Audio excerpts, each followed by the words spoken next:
Good evening, friends. Welcome in Wisdom RS. From today, we are going to start General Studies quiz series on this Wisdom RS YouTube channel. तो आप सबका बहुत बहुत स्वागत है Wisdom RS के YouTube channel पर। आज से हम भारतीय कला एवं संस्कृति के कुछ महत्वपूर्ण प्रश्नों की परिचर्चा इस वीडियो के माध्यम से करेंगे। तो let's start. First question is on your screen. Is सूची 1 को सूची 2 के साथ सम्मिलित कीजिए और सही कोड का प्रयोग करके राइट आंसर का सिलेक्शन करना है आपको। तो इसमें एक तरफ ऑथर्स के नाम दिए हुए हैं और दूसरी तरफ उनसे संबंधित रचना है। तो मैक्सनीज, टोलेमी, प्लिनी और फैनसांग इनके द्वारा रचित पुस्तकें दी गई है दूसरी तरफ। तो आपको सही मिलान करना है। तो मैक्सनीज की बुक है इंडिका, टोलेमी की है ज्योग्राफी, प्लिनी की है नेचुरल हिस्टोरिका और फैनसांग की है CU की। तो इसका करेक्ट आंसर हो जाएगा C। मैक्सनीज की इंडिका, टोलेमी की ज्योग्राफी, प्लिनी की नेचुरल हिस्टोरिका और वैनसांग की CU की। नेक्स्ट क्वेश्चन आपके सामने है। बोधिसत्व पद्मपाणि का चित्र सर्वाधिक प्रसिद्ध है। कहाँ स्थित है Bodhisattva Padmapani? Option number A Ajanta, B Badami, C Bagh और डी एलोरा। तो इसका करेक्ट आंसर हो जाएगा अजंता, जो कि महाराष्ट्र के अंदर औरंगाबाद के अंदर स्थित है। अजंता की गुफाओं में 29 गुफाएं हैं, जिनमें से 25 तो है विहार और 4 है चैत्य या प्रार्थना स्थल। इनमें फ्रेंच को चित्रकारी का प्रयोग किया गया। ये यहाँ पे महत्वपूर्ण फैक्ट है। बौद्धवाद पर आधारित है और इसकी जानकारी अपने फायान और वैनसांग के यात्रा विवरण से मिलती है। गुप्तकालीन है, इसका थोड़ा ध्यान रखना। अगला प्रश्न आपके सामने है।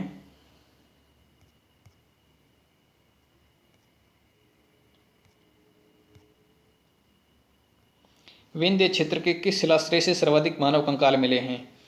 विंध्य क्षेत्र के किस शिलाश्रय से सर्वाधिक मानव कंकाल मिले हैं? Option number A Ghagharia, B Morna Pahad, C बघईखोर और डी लखैया। 4 ऑप्शन है। इसका करेक्ट आंसर है लेखैया। फैक्चुअल क्वेश्चन है, इसके अंदर अपने को ज़्यादा वेस्ट टाइम नहीं करना है।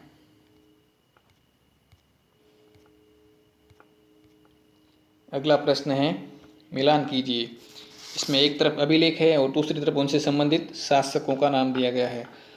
तो हाथी गुम्फा अभिलेख, जूनागढ़ अभिलेख, नासिक अभिलेख और ऐहोल अभिलेख।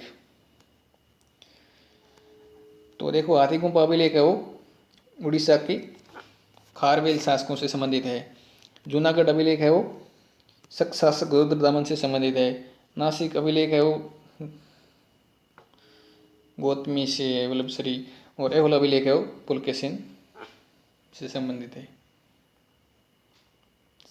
तो इसका करेक्ट आंसर हो गया बी। इससे संबंधित एक्सप्लेनेशन है वो यहाँ पे दिया गया है। हाथी गुम्फा अभिलेख ये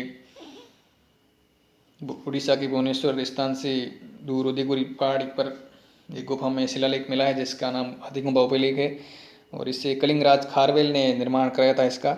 और ये भारत का पहला प्रशस्ति अभिलेख है जिसको की ब्राह्मी लिपि के अंदर लिखा गया है। और दूसरा है जूनागढ़ अभिलेख। ये है वो शक शासक है और रुद्रदमन का है।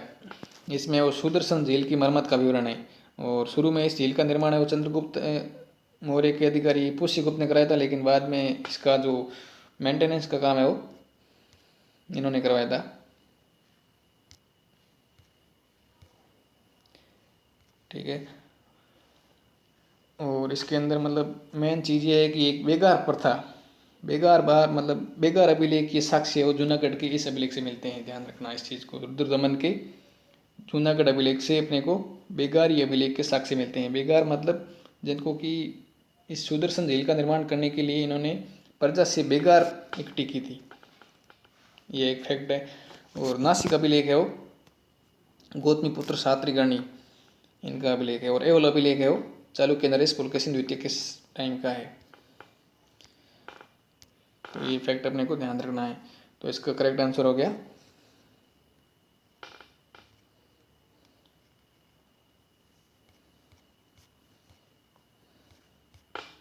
अगला सवाल है आपके सामने, भीमबेटका कहाँ स्थित है? भीमबेटका की गुफाएं कहाँ पर स्थित है? Option A Bhopal, option B Pachmarhi, option C Singrauli, option D Abdullaganj Raisen. तो इसका करेक्ट आंसर है अब्दुल्लागंज रायसेन। भीमबेटका है वो मध्य प्रदेश के रायसेन जिले में स्थित है। भीमबेटका की गुफाएं मध्य प्रदेश के रायसेन जिले में स्थित है। ये वो विंध्याचल की पहाड़ियों के दक्षिणी छोर पे हैं और ये सतपुड़ा की पहाड़ियाँ जहाँ से स्टार्ट हो जाती है। तो भीमबेटका के रॉक शेल्टर है वो, इनको 2003 के अंदर विश्व धरोहर स्थल घोषित किया गया है। तो यूनेस्को जो कि अंतर्राष्ट्रीय स्तर पर एक संस्था है जो कि विश्व धरोहर की मान्यता प्रदान करती है। इसमें कोई भी स्थल जो कि मानवता के लिए ज़रूरी है, जिसका सांस्कृतिक और भौतिक महत्व है इस मानव सभ्यता के लिहाज से, उनको यूनेस्को वर्ल्ड हेरिटेज घोषित करती है। तो इसका करेक्ट आंसर हो गया रायसेन MP। अगला प्रश्न है, किस स्थान पर मानव के साथ कुत्ते को दफनाए जाने का साक्ष्य मिला है? Option A Burzahom, B Koldihwa, C चौपानी मांडो और डी मांडो। इसका करेक्ट आंसर है बुर्ज होम कश्मीर। मनुष्य के साथ कुत्ते को दफनाने की परंपरा का अवशेष हमें सर्वप्रथम सिंधु घाटी सभ्यता की रोपड़ से मिलता है। रोपड़ जो कि पंजाब में स्थित है, वहाँ पर मनुष्य के साथ सबसे पहले कुत्ते को दफनाने की परंपरा थी। और उसके बाद में अपने को बुर्ज होम, ये कश्मीर में है, यहाँ से भी इसके साक्ष्य मिले हैं। कोल्डी हवा ये इलाहाबाद के अंदर है, यहाँ से चावल के प्राचीनतम साक्ष्य मिले हैं। और बाकी आप ये थोड़े थोड़े फैक्ट हैं, इनको देख लेना आप। इसकी PDF आपको डिस्क्रिप्शन लिंक के अंदर मिल जाएगी, वहाँ से आप इसको डाउनलोड कर सकते हो। अगला प्रश्न है, असत्य मिलान कीजिए। इसमें एक तरफ संस्कृति दी गई है और दूसरी तरफ उससे संबंधित स्थल है। तो जोरवे संस्कृति महाराष्ट्र के अंदर है, बिल्कुल सही है। कायता संस्कृति ये आंध्र प्रदेश के अंदर है, नहीं, ये मध्य प्रदेश में है।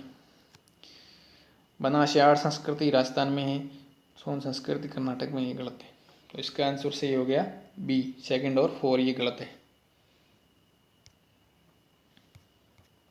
इससे संबंधित एक्सप्लेनेशन आप यहाँ देख सकते हैं। सोन संस्कृति ये सिंधु की सहायक नदी होने के कारण इसको सोन संस्कृति कहा जाता है। और बनास या आहड़ संस्कृति ये राजस्थान में स्थित, इसको ताम्रवती या फिर आहड़ नगरी कहते हैं, क्योंकि यहाँ पे तांबे की बहुत ज़्यादा अवशेष मिले हैं। यहाँ गिलुंद है वो, यहाँ से ईंटों का निर्माण के साक्ष्य भी मिले हैं। तांबे की कुल्हाड़ियाँ, चूड़ियाँ, चादरें ये भी मिली हैं। कायता संस्कृति वो मध्य प्रदेश में है। कायता स्थल एरन है, यहाँ से सती प्रथा के प्रथम साक्ष्य मिले हैं। कायता से अपने को प्री हड़प्पन, पोस्ट हड़प्पन और हड़प्पन इन तीनों का प्रभाव है वो यहाँ से मिले। स्टेटाइट और कार्लेलियन जैसे कीमती पत्थरों से मिलता है।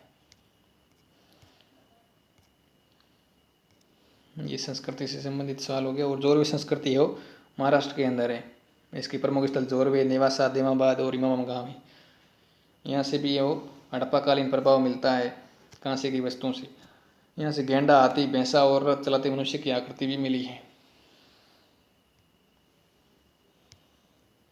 अगला प्रश्न है, निम्न में से कौन सी ताम्रपाषाणकालीन संस्कृति नहीं है? ताम्रपाषाणकालीन संस्कृति नहीं है ये पूछा है, मतलब 3 है और 1 नहीं है। कायता संस्कृति, सोहन संस्कृति, जोरवे संस्कृति और आहड़ संस्कृति। देखो कायता संस्कृति है, जोरवे भी है और आहड़ भी है। ये अपने पिछले सवाल में अपने डिस्कस किया था। तो इसका करेक्ट आंसर है सोहन संस्कृति, जो कि ताम्रपाषाणकालीन संस्कृति नहीं है। सोहन संस्कृति है वो पूरा पाषाणकालीन संस्कृति है। कौन सी है? सोहन संस्कृति है वो पूरा पाषाणकालीन संस्कृति है। और बाकी सभी है वो ताम्रपाषाणकालीन है, क्योंकि इसके अंदर मनुष्य वो पत्थर और तांबे का प्रयोग शुरू कर चुका था। अगला प्रश्न है, मध्य पाषाण काल के बारे में स्पष्ट करें, कौन सा कथन असत्य है। मध्य पाषाण काल मतलब माइक्रोलिथ एरा। इसने पहला ऑप्शन दिया, इसे चालकोलिथ युग कहा जाता है, तो ये ऑप्शन सीधा ही गलत हो गया। इस काल में विश्व के सबसे पुराने वृक्षारोपण के साक्ष्य झांबर झील राजस्थान से प्राप्त हुए हैं, ये सही है। इस काल में मानव अस्थि पंजर का सबसे पहला अवशेष प्रतापगढ़ और यूपी के सरायनहार से प्राप्त हुआ है, ये भी सही है। इस काल में लोगों ने सर्वप्रथम कुत्ते को पालतू पशु बनाया था, ये भी सही है। तो इसका करेक्ट आंसर हो गया चालकोलिथिक एरा। तो मध्य पाषाण काल के बारे में गलत कथन कौन सा है, ए, ये इसका करेक्ट आंसर है। तो चालकोलिथिक एरा कहते थे अपन ताम्रपाषाण युग को, क्योंकि मध्य पाषाण काल के अंदर तो उपकरण बहुत छोटे होते थे, इसलिए इसे माइक्रोलिथ कहा गया। चालकोलिथ युग के अपन कहते हैं ताम्रपाषाण युग को। बाकी ये तीनों ही ऑप्शन सही थे। अगला प्रश्न है,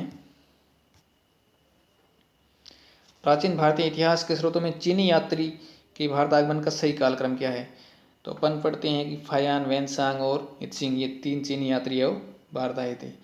तो इनका सीक्वेंस वाइज जो क्रम है वो है फायान, वैनसांग और इत्सिंग। फायान है वो 5वीं शताब्दी के अंदर भारत आए थे चंद्रगुप्त द्वितीय के शासनकाल में, और वैनसांग है वो 7वीं सदी में हर्षवर्धन के टाइम आए थे। इनकी रचना है सी यू की, ये अपने एक पिछले सवाल के अंदर आई थी। सी यू की किसकी रचना है, तो वैनसांग की। और इत्सिंग है वो 7वीं सदी के एंड में आए थे। इन्होंने नालंदा और विक्रमशिला विश्वविद्यालय का डिस्क्रिप्शन भी लिखा है। तो ये आपके हो गए 10 सवाल भारतीय कला एवं संस्कृति से संबंधित। Thank you for watching. We will meet in next video and thank you.